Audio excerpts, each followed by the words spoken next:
Hi, folks. Welcome to Crisco's Corner.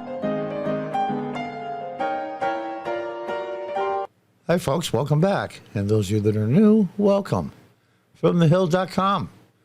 Zelensky says it's not the right time for elections in Ukraine.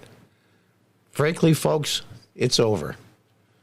Russia has won what they wanted. What they wanted was a land bridge from Russia through southeastern Ukraine to the Crimea, which they already had, and they'll be their only warm water port. That's what they wanted. They've always wanted that. And those of you that think, well, John, another democracy gone, that's nonsense. Ukraine wasn't really a democracy. Let's tell the truth here. They were one of the most corrupt of Eastern Europe countries, one of the most corrupt. It's just amazing to me. And those of you saying, well, you know, who's Trump and who's the Ukrainians and Burisma and blah, blah, blah, you know, baloney.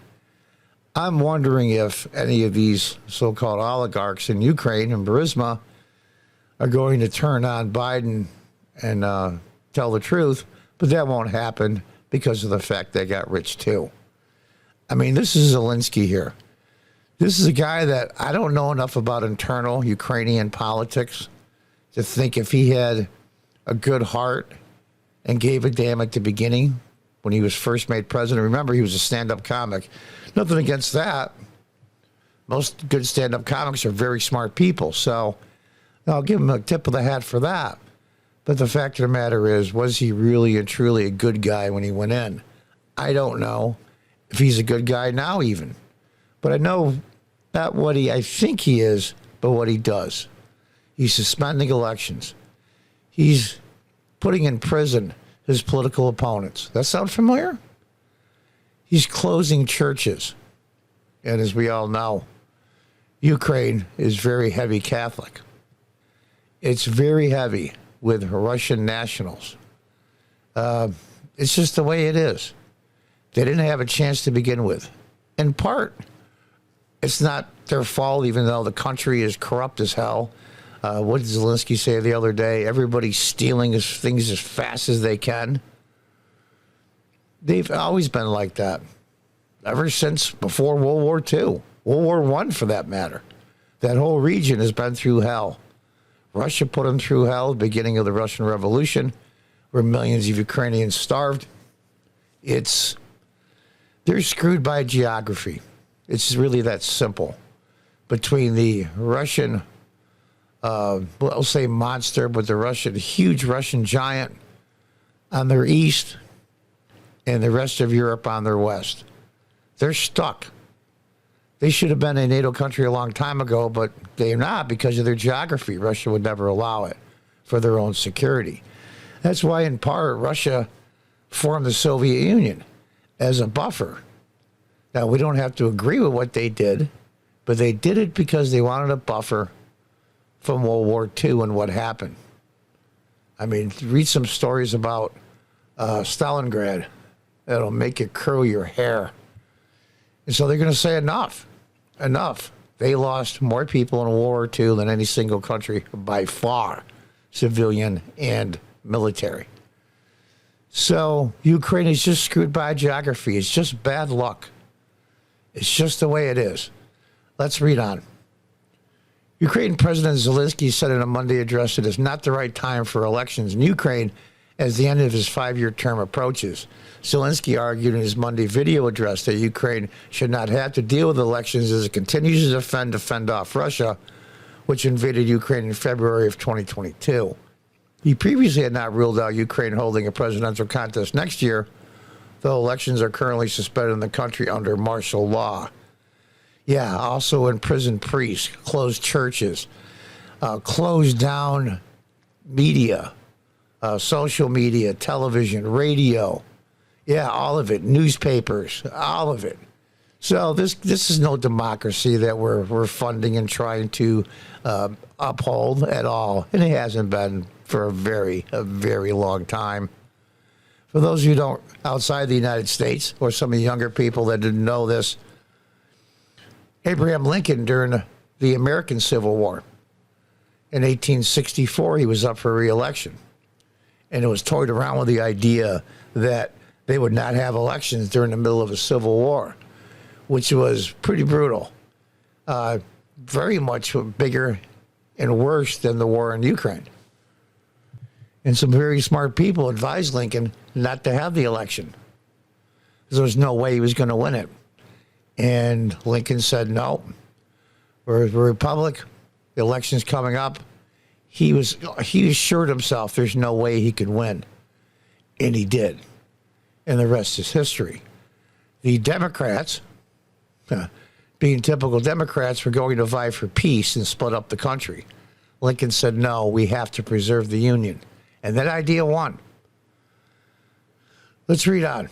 And finally, the ways of any politically divisive things must stop, he said Monday. Oh, you'd be kidding me.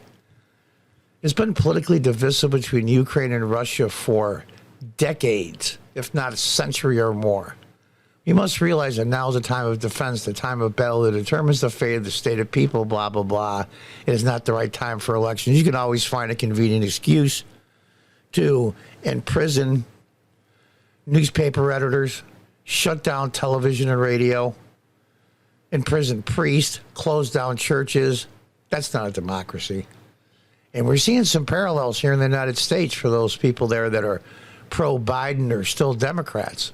We're seeing a lot of that here, but in a lot different way. We're seeing censorship, which is the same as shutting down an institution, i.e. a newspaper or a television or a radio station. It comes out the same, just a different way of doing it. There's no room left for conflicts in someone else's game against Ukraine, he said. The presidential elections in Ukraine are scheduled to take place every 5 years, and his term is going to expire in the spring. And it goes on to say the First Lady said in September she did not know whether her husband would run for election.